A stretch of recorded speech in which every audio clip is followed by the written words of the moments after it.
అందరికీ నమస్కారం అండి. తెలంగాణ రాష్ట్ర ప్రభుత్వ ఉద్యోగులకు కొత్త పీఆర్సీ 42%తో ఫిట్మెంట్కి సంబంధించి ఉద్యోగుల సంచలనం. ఈ వీడియోలో వీటి గురించి పూర్తి వివరాలు అయితే తెలుసుకుందామండి. ముందుగా వీడియోని సపోర్ట్ చేసే వారందరూ కూడా వీడియోని ఒక లైక్ చేసి మీతోటి ఉద్యోగ మిత్రులకు వీడియోని అయితే షేర్ చేయండి.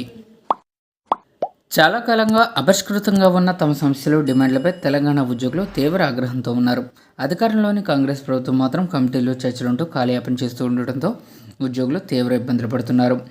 అయితే తమకు న్యాయపరంగా హక్కుగా దక్కాల్సిన వాటిని కూడా ప్రభుత్వం నెరవేర్చకపోవడంతో ఇప్పటికే తీవ్ర ఆగ్రహంతో ఉన్న ప్రభుత్వ ఉద్యోగులు తాజాగా సంచలనం తీసుకున్నారు. తమ డిమాండ్లు సమస్యలపై రేవంత్ రెడ్డి ప్రభుత్వానికి అల్టిమేటం జారీ చేశారు. అందులో భాగంగానే ప్రభుత్వానికి తెలంగాణ గెజిటెడ్ అధికారుల సంఘం సంచలన రేఖ రాసింది.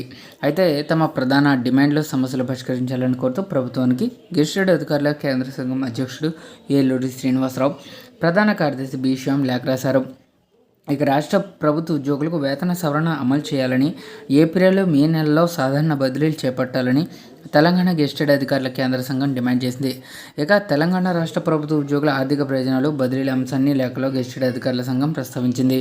తెలంగాణ ముఖ్యమంత్రి, ఉప ముఖ్యమంత్రి, ప్రభుత్వ ప్రధాన కార్యదర్శి సమర్పించిన వినతి పత్రాల వివరాలను గెజిటెడ్ అధికారుల సంఘం విడుదల చేసింది. ఇక ప్రధాన డిమాండ్లు ఇవే.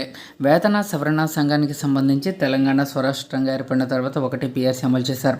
2వ వేతన సవరణ సంఘం ఏర్పాటు చేయాల్సి ఉండగా నిధుల కొరతతో రేవంత్ రెడ్డి ప్రభుత్వం పీఆర్సీ జోలికి మాత్రం వెళ్లడం లేదు.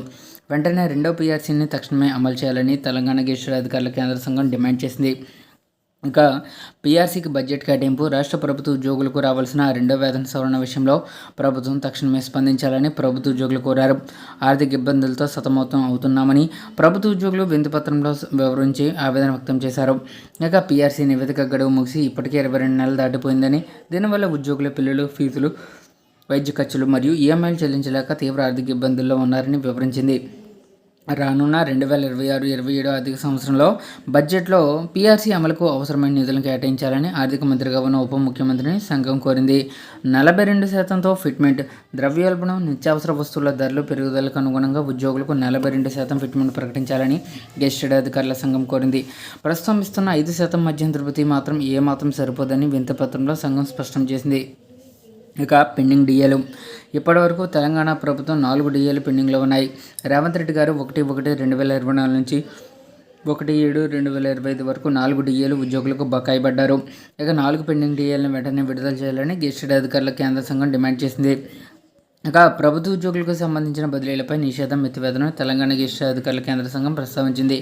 6 ఏళ్లుగా ఎదురుచూస్తున్న ఉద్యోగుల కోసం బదిలీల ప్రక్రియ ప్రారంభించాలని సంఘం విజ్ఞప్తి చేసింది. ఇక 6 ఏళ్ల నుంచి 13 ఏళ్లుగా ఒకే చోట పనిచేస్తున్న ఉద్యోగులకు ఈసారి తప్పకుండా బదిలీ అవకాశం కల్పించాలని డిమాండ్ చేసింది. ఇక 2026-27 విద్యా సంవత్సరం ప్రారంభానికి ముందే బదిలీ నిషేధాన్ని ఎత్తివేసి ఉత్తర్వులు జారీ చేయాలని సంఘం విన్నవించింది. గతంలో 40% పరిమితి విధించడంతో స్థానిక సంస్థల ఎన్నికలకు కారణంగా చాలామంది ఉద్యోగుల బదిలీలకు దూరమయ్యారని గుర్తు చేసింది. ఇక ఉద్యోగుల న్యాయమైన డిమాండ్లపై ప్రభుత్వం సానుభూతితో పరిశీలించి వెంటనే పీఆర్సీ నివేదికను తెప్పించుకుని అమలు చేయాలని గెజిటెడ్ అధికారుల కేంద్ర సంఘం ప్రభుత్వాన్ని కోరింది.